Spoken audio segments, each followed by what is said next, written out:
So, hello, good afternoon, and welcome to episode 38 of The Renny Show. Hello, Jenny. Good afternoon. The sun's out here and it makes such a difference, doesn't it?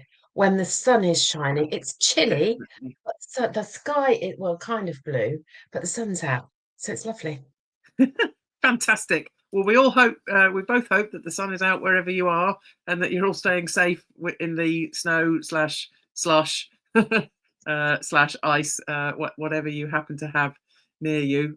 We've got some remnants of snow left, but it's all a bit icy and hard now. So not so good for snowmen anymore. But yeah.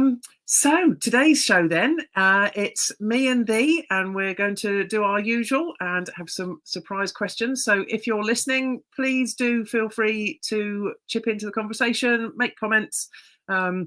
We'd love to know what you think about the things we talk about. So let's dive straight in. Okay, so Jenny, the first question I'm going to ask you today is because it's something that has been quite topical for me recently on a couple of different occasions, and so I'd love to know what you think about it. So obviously these days we use, electronic banking, everything's online, and everyone tends to use contactless payments wherever we go. And I was speaking to someone who basically still will pretty much only use cash all the time. So they've always got cash in the purse, kind of thing, which is something that I sometimes forget to do. And then you need some cash and you haven't got any. And it's whoops, forgot, because you rely on the card. And there's also a chip shop near us that they don't say they will only take cash, but they have a sign up saying Prefer it. we prefer cash. Please, can you pay in cash? Because then we're not losing some of that money to, card machine charges. So, with all of that in mind, do you still carry cash? Yes, I do.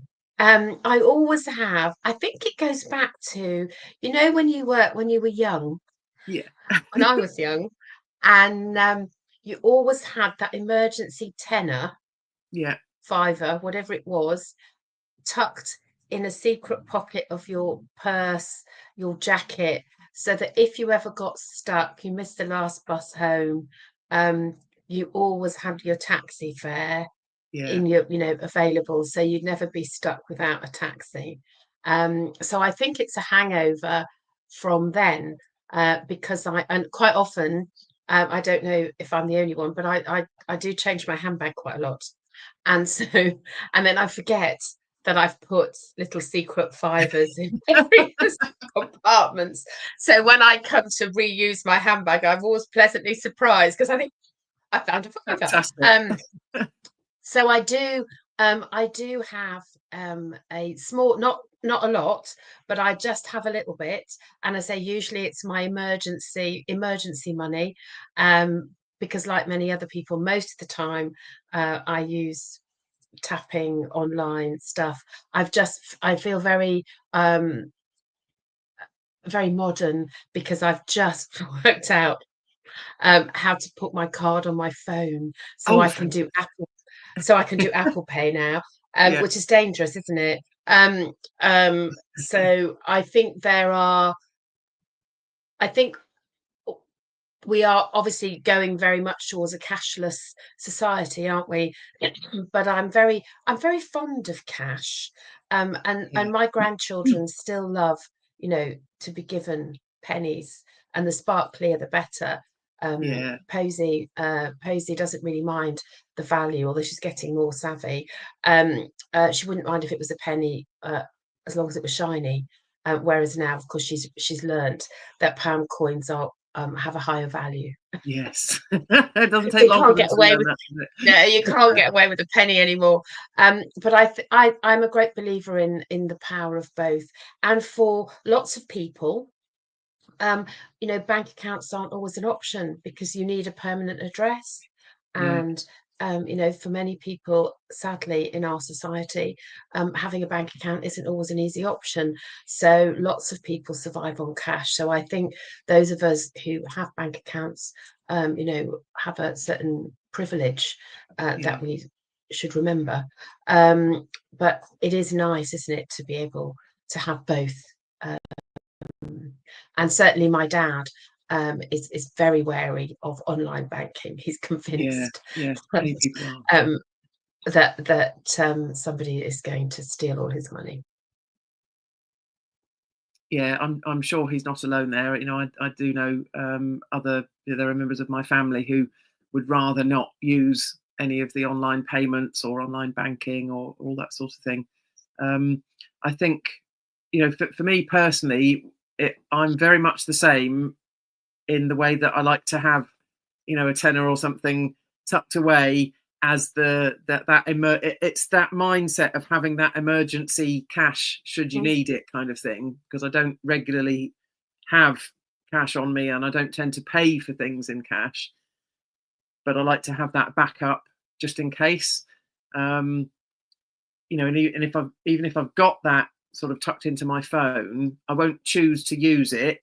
I will still choose to use my card unless I absolutely need to use the cash kind of thing, and then I'll replace it and make sure there's another one there.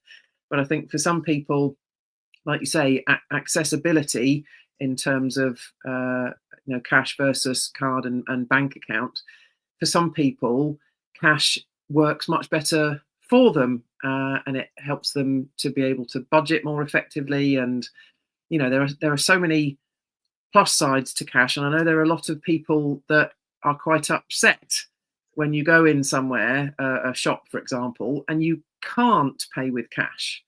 They say it's card only, and I guess I feel that it's nicer to be able to have the option so that it doesn't exclude anybody. I fear that if you go one way or the other and you say only cash or only card, you're potentially excluding some people. So I would always rather that there was the option. And we've got a comment actually from Sarah Fox who says, I always have cash.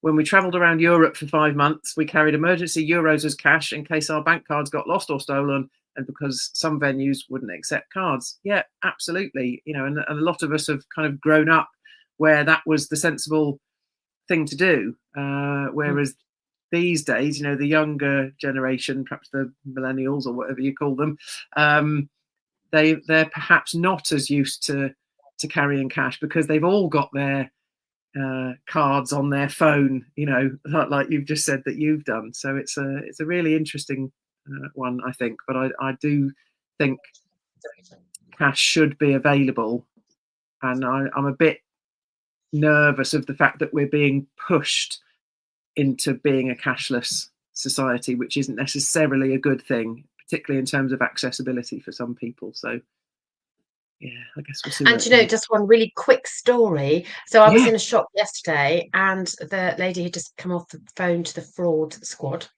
and she was saying that she said, "Oh, we don't." We had an issue with a Scottish £50 note, and she said it's been a nightmare. And I said, "Can I stop you?" Yeah. And she said, "Yes, I know this. I know that I go into this shop a lot." And I said, "It isn't the Scottish note that's the issue; it's the £50. So please don't confuse the two, because Scottish currency is legal UK tender. It is no different from Welsh banknotes, Irish. It is legal tender. The issue is the £50-ness. It's not the Scottishness." And I said it's really easy to kind of conflate the two together. And lots of places don't take £50 notes because they are apparently, who knew, the easiest to forge. And she went, "You're so right." She said, "That's exactly that's exactly right." So I have, when I used to live in Scotland and I used to come down to England, and obviously in Scotland we have Scottish notes. And so many places in England would make a huge fuss and say we don't take with it, it's foreign currency. It's like, no, it's not. Please don't. It's so frustrating. So any shopkeepers about, Scottish currency is UK. It's valid in the UK. It is perfectly legal tender. If you're worried about fraud, then it's the £50 notes that are easiest to forge. So it's not the Scottishness; it's the £50 noteness. Yeah. There you go. That's my little rant, my soapbox for the day. Excellent. And my first. Well, I have to say that the £50 note is never something that's particularly an issue for me. I don't think I've ever seen a £50 note. I'm not sure, but yeah, I have seen them, but they don't. Yes, they don't cross my palm very often. no. Um, so my first question for you, Rach, is what keeps you grounded? What keeps me grounded? Interesting. Okay, I'm just going to get that to pop up on the screen. Oh God, there's probably lots of different ways to answer that question. I think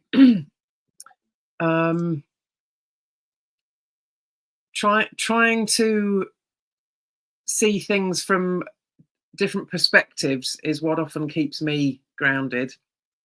I I may have actually been heard to describe myself the other day as the queen of seeing things from other people's perspective, because I do try very hard to make sure that I'm seeing situations from perspectives of others, not just myself. But I think that's a really good way of keeping yourself grounded, and just it's almost having that sort of, the checks and balances that help you to see, okay, so is this the right decision? Am I making it a common sense decision here? Is this pie in the sky, or is it sensible? What would someone else do? What might someone else think? And whilst I'd want the decision to always be my own, I think thinking of other perspectives can be a really good way to keep you grounded with things. And I mean, the other key thing I would say, and I have a funny inkling that you might agree, is to keep connected. And which again, I think is related to those other perspectives, because when you're connected with those that you love and care about, they will offer you those different perspectives anyway. But that connection, I think, human connection just helps you to remember who you are and why you're doing what you're doing, sort of thing. So yeah, I guess those are the two biggest things for me. What about for you? Surprise. Similarly, I think my two things are purpose. Purpose and values are really the things that Yeah. and that aligning them, isn't it? I think when it can be easy to be to have your values kind of pushed to one side sometimes. Yeah. And if you're following a purpose, you can get you can get sidetracked, and usually in my experience something will pull you back, you'll get that that niggle, the thing at the back of your neck, the kind of nudge in your tummy that kind of says, oh, this isn't quite, if it it's a bit like, if it sounds too good to be true, it probably is. Yeah. Not always, but 90% of the time. And I think so that, that purpose and values, are they all in alignment, in order that I'm kind of keeping me grounded. But you're absolutely right. I think the connection, human connection, is so important, isn't it? And I think of human connections almost like, when you're in a hot air balloon and you've got those the sandbags on the outside that keep you kind of, they don't stop you moving, but they just keep you balanced. And I think that those connections are really, really important. When we lead such busy lives, and there is so much going on, and there are so many ways in which we are dragged, pulled, pushed. Yes. you know, or motivated of our own accord. There are so many ways that we're kind of propelled into the busyness of life. So actually having things that just keep us level-ish. Yeah. Yeah. Yeah. And I have to say, I'm a huge fan of, getting back to your values. I think we all tend to have a pretty good idea of what our values are, but when you've done work on that, as I have, and as I'm sure you have, and many people listening probably will have done as well, you start to really understand not just what those values are, but why they're so important to you. And it almost, I want to say, it adds meat to the bones. When you really look more deeply at what those values are and what they mean to you, um, that's a fantastic way to keep grounded, because it will make it obvious to you if something is grating or not sitting right. It can help you to understand why, and then that will obviously inform your decision. So it's, I'm all for that. I think values are really important. And they guide our behavior, don't they, our values, Of whether course. we're intentionally or Yeah. unintentionally. So as you say, the more that we connect with our values, and we kind of get to choose them. Yeah. I think we get to choose them. Revisit, get my teeth in, revisit my values on a fairly regular basis, Yes. just to double check. Sometimes I swap the odd one, the core ones stay the same, but the Yeah. odd outside one, I think, oh, this is really important in my life at this moment in time, so I'm going to add that in. Yeah. And they absolutely guide my way of being, my way of showing up, my behavior. So when things are out of alignment, it Yes. gives you a really, really clear understanding as to why. Yeah, definitely. And Yeah. I think they really can evolve. And sometimes you just find a different word that just feels more appropriate, perhaps because something's happened or you've experienced something. And Mm. the value might essentially be very similar, but you've found a different word for it that resonates more and means more to you. And so I think, like you've said about regularly revisiting them, I think that's a really good idea. Yeah. Guess what? We're on the same page again. The Yeah. old thing. I think people won't believe, but honestly, we say it often, don't we? That Yeah. these questions, we have absolutely no idea what the other is going to ask us. So that this is all off the cuff, Yeah. live, raw and real. So Yeah. absolutely. So hit me with your next one, Rach. Right. That sounds like a song. Okay. So my next question for you, Jenny, is about coaching approach. What is your approach to coaching? Oh, well, obviously, brilliance coaching is my approach in a nutshell. But what does that mean? I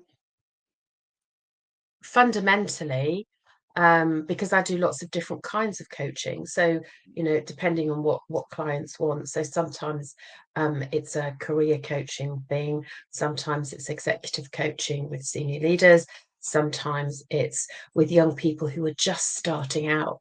So that's Yeah. about kind of preparation for life coaching.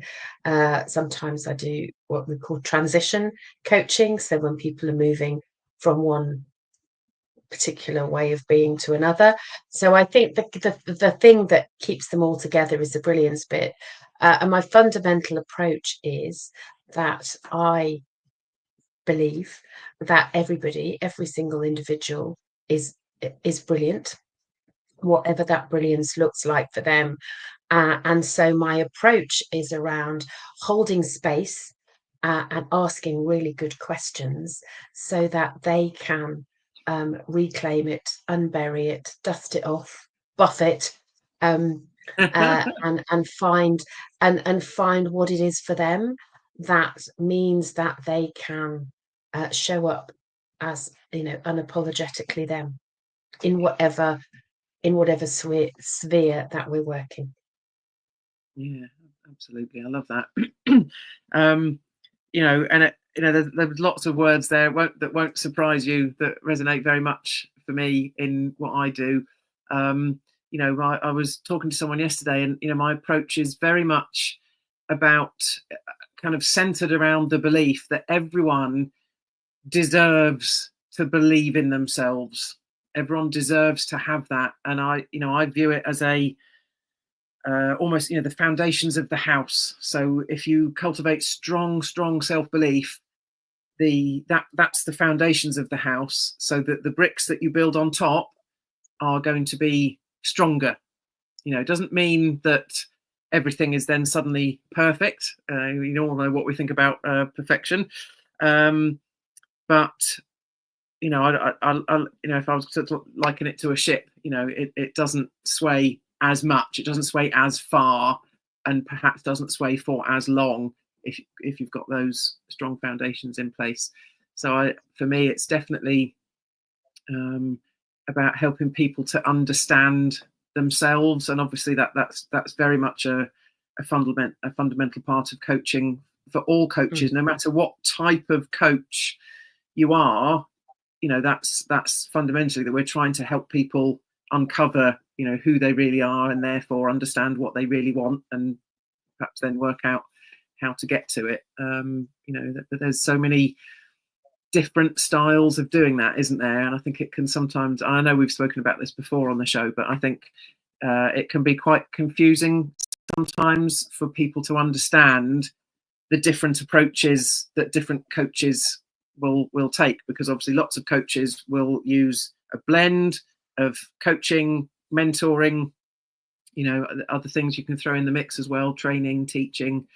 So it's just understanding, I think, what the approach is of any individual coach, and it's always worth taking the time to understand that, which is why conversations like this are brilliant. It's why I love, once I've been to a networking meeting, I love having those further conversations with people one-on-one, because then you can really make sure that, what you said in your 60 seconds of this is what I do, you can make sure that they actually understand what that approach really is and what it really means. So, yeah, it's very useful. And I think most coaches have a sort of introductory conversation, don't they? Because for me, the thing about coaching is the fit. And you can have many coaches who are doing the same thing, but they'll do it differently, slightly, because of their personality, because of their approach, and therefore it's finding a good fit for you at the point that you are at, that you're seeking coaching. And all of us, I'm a great believer in that all coaches should have a coach. Yes, me too. Because it's an ongoing development, and it's a journey, not a destination.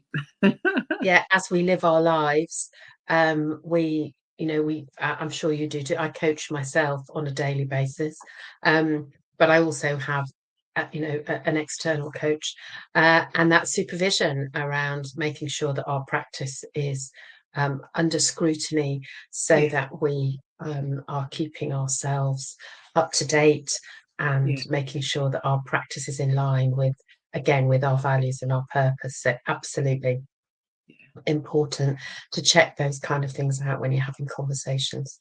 Yeah, definitely. Fantastic. Right, so what's your next question for me? So my next question is a top tip, Rachel. Ooh. So what's and classically on a day like today, so my top tip is, my question is around top tips. What's your top tip for getting through the dark days? I'm not a huge fan of winter. I find the short time of daylight and the longer dark bits, I have to be intentional about coping with those. So what's your top tip for getting through when the sun isn't shining like it wasn't yesterday?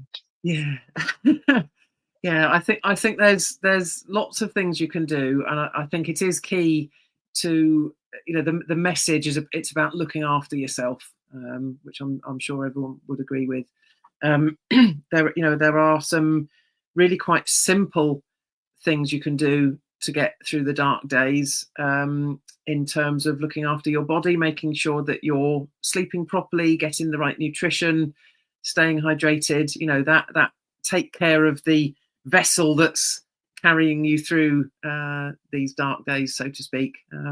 Perhaps make sure you're keeping up with your vitamin D, because of course in winter months we really struggle. We don't get enough sunlight on our skin in order to get enough vitamin D. So I would say it's, my top tip would be looking after, like I say, the vessel that gets you through these things. So try and not stay up all night watching Netflix. I may have done a bit of that last night. We also, I was binge watching The Lincoln Lawyer. Oh, I haven't watched that one. I might have to add it to the list. Okay. Definitely. Yeah. But to just pay attention to looking after yourself. So nutrition, hydration, exercise, and we all like the body's natural craving, if you like, is not to go into hibernation as such, but we naturally, because it's winter, we almost subconsciously want to bulk up a bit and hunker down for winter to get through the tough months where there might not be as much food available. I know it's a bit different these days, compared to caveman time perhaps, but to embrace the things that are going to help your body to give you its best. So what would you share? What's your top tip? I'm a great fan of lights. Yes. So lights and candles. Obviously, I don't leave candles burning unattended. Very important tip there, folks. Yes, but I do love twinkly lights. Yes. And twinkly lights and candles, because candles give off such a wonderful glow, don't they? And yes. And they smell lovely as well, if you as long as you get the right ones that suit your preferences. But yes, and flowers. Okay. Somebody gave me a tip long time ago about buying myself flowers. Yeah. In tough times. And I've stuck to that, and it doesn't matter if it's it doesn't have to be a big posh bouquet. It might just be £1 worth of tulips from the supermarket, but just to have that colour somewhere where you can see them. And remember that spring's always coming, isn't it? Spring's coming, the flowers will be out, and just remembering that you've got those flowers, and they've got some great supermarkets have some great options these days, don't they? So flowers and lights, along with all your fabulous tips, of course, which are brilliant. But flowers and lights, and I think probably that all adds to the self-care bit, doesn't it? Very much. It's all about trying to kind of lift the psyche, I suppose, isn't it? Lift your energy levels, which might be feeling depleted because of the dark days, so to speak. It's all about things to try and lift that again. And there's something very magical, isn't there, about twinkly lights? Oh yes. Or is that just me? Oh no, that's not just you. I love, once we get to the 1st of December, putting up all the Christmas decks and having lights on every evening as it gets dark. And I really like the warm white lights as opposed to the bright white. Warm white. I just love sitting there and just soaking in the glow of the lights. It's lovely. Yeah, I love twinkly lights. And one of the it was actually in lockdown that a friend of mine said, I'm obviously we weren't going anywhere, were we? And she said, I'm putting my lights up early in November because of the twinkly. They're not Christmas lights anymore. They're just lights, lights for dark days. And she said, no, I'm leaving them.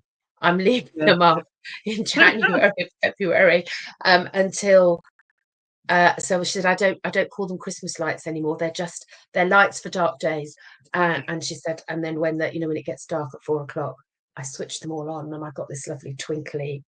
You can't help but be transported back to magic times, can you? So. Love it. We'd love some photographs of your twinkly lights. If you've got any Oh twinkly yes, lights that please you share. use, Please share. send us a picture. We'd love that. Yeah. Okay, so my last question for you, another topical one based on the fact that a lot of us have had some snow this week. And yesterday morning, I was forced to, vaguely willingly, but not much, forced very early in the morning to be out in the front garden with the youngest, who insisted that before she went to breakfast club, she had to be able to get up and build a snowman. And who was I to argue? It was pretty cold, but yeah, who was I to argue? So, with that in mind, snowball fights, yes or no?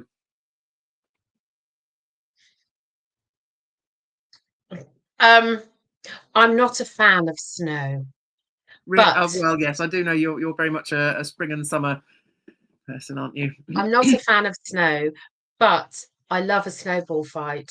I love when there's lots of snow and it's proper snow and it's not icy, so it doesn't Yeah, kind of, give you a head injury when you're hit in the face with it. But yeah, I love sled. I have such happy memories of sledging and snowballs. Sledging on. We used to use fertilizer bags with straw in. They were probably highly dangerous, but that's what we used to use when we lived, say, in the hills of Scotland. And I have many happy memories of. And I think it's the letting go, isn't it? It's the release. yes, Snowball fights. It's funny, as long as you're not hurting anybody. It's yeah, funny. It's fun. It's silly. It's that, playing with that childlike simplicity of life before it got complicated. And so I'm not a fan of snow, but if it's going to snow properly, then sledging and snowball fights, I'm all in. yeah, yeah, So is yeah. that a yes and no? Yeah, no, that's you can have that. Yeah, I'll let you have that. Can I have that? Yeah. I do love snow. Absolutely love snow. I was very fortunate to go on skiing holidays from a very young age. So I've just always loved snow. And I think snow is one of those, because we don't get lots of it generally in the UK, and we don't tend to get it that lasts very long. It might last a day, a week, but we don't tend to get it where it lasts the whole winter. Like you might get in a lot of other countries. So there's always a certain excitement that comes with snow when it falls in the UK, albeit there's also the Briefly. danger element because we're not very good at dealing with snow in this country. But I love the excitement of when it snows. And for me, the snowball fight thing is very much about releasing the inner child, which lots of people aren't always happy to do. And it's such a healthy thing to be able to do, to let the inner child go and just play and be carefree, like we all were when we were children. And so, yeah, snowball fights represent something really fun and really free. So I'm definitely a huge fan. I won't say I will love it if I get one in the face. But if I'm wrapped up, got my hat, scarf, gloves, coat on, then game on. Let's do it. Yeah, I'm all for it. Yeah, we definitely agree again. Also, it's mine. My third question is, this is slightly random, but probably, what has been your best Christmas present ever? And you can have one that you've received or one that you've given. Ooh. Wow. Okay. Gosh. I mean, the instant thing that comes to mind, and don't get me wrong, there have been lots of wonderful things over the years, but the Christmas when I was 5 and I was given Dapple the rocking horse, I still have Dapple. Dapple has been refurbished.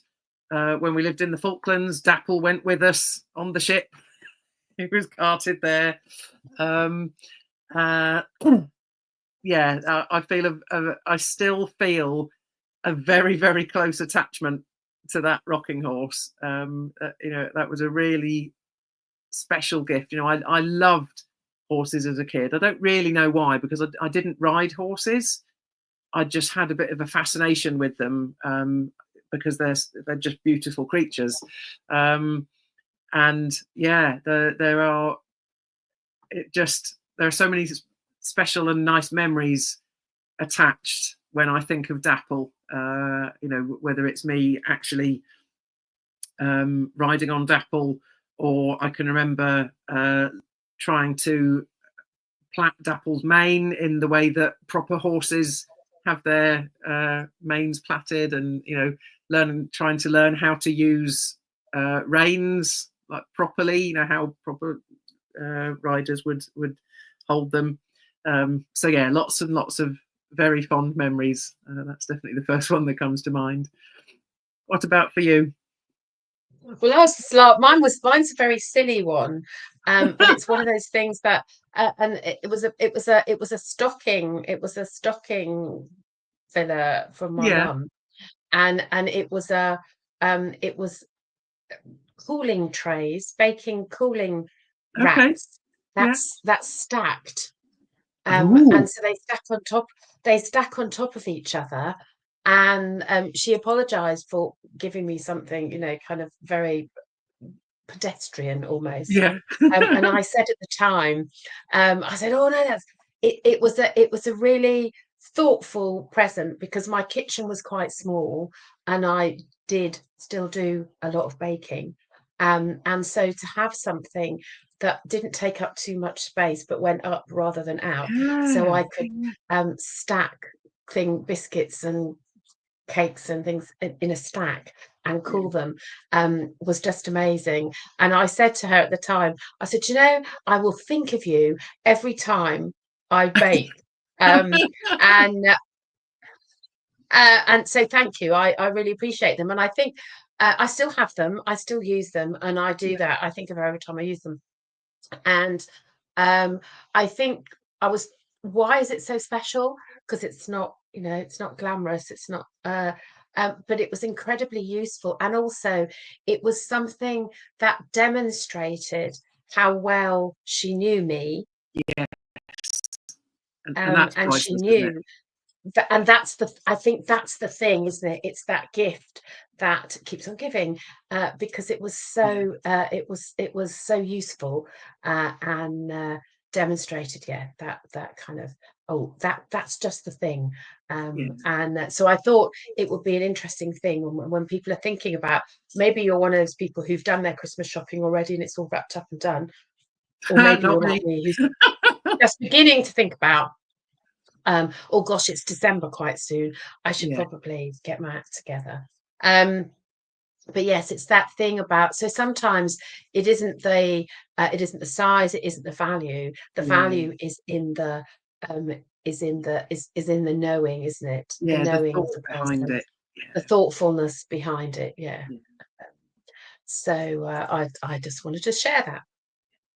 Absolutely fantastic. I love that. Yeah, that resonates very much for me. So already we're at the end of the latest show. I don't know where the time's gone, but it's been fantastic. Thank you for your company, Jenny, as always. If you're listening, then thank you very much for joining us. We will be back in 2 weeks, and we have a very exciting guest who happens to be Fiona Scott, who is just a PR guru, I'm going to call her, from Scott Media. She's absolutely wonderful, and does incredible things to support businesses and celebrities and sports people and all sorts of people, to put themselves out there and get their PR done and dusted in the most brilliant way. So do join us again in 2 weeks, where we'll be live in conversation with Fiona. But until then, take good care of yourselves. Jenny, over to you. And yes, thank you as ever. It's always such a joy to chat.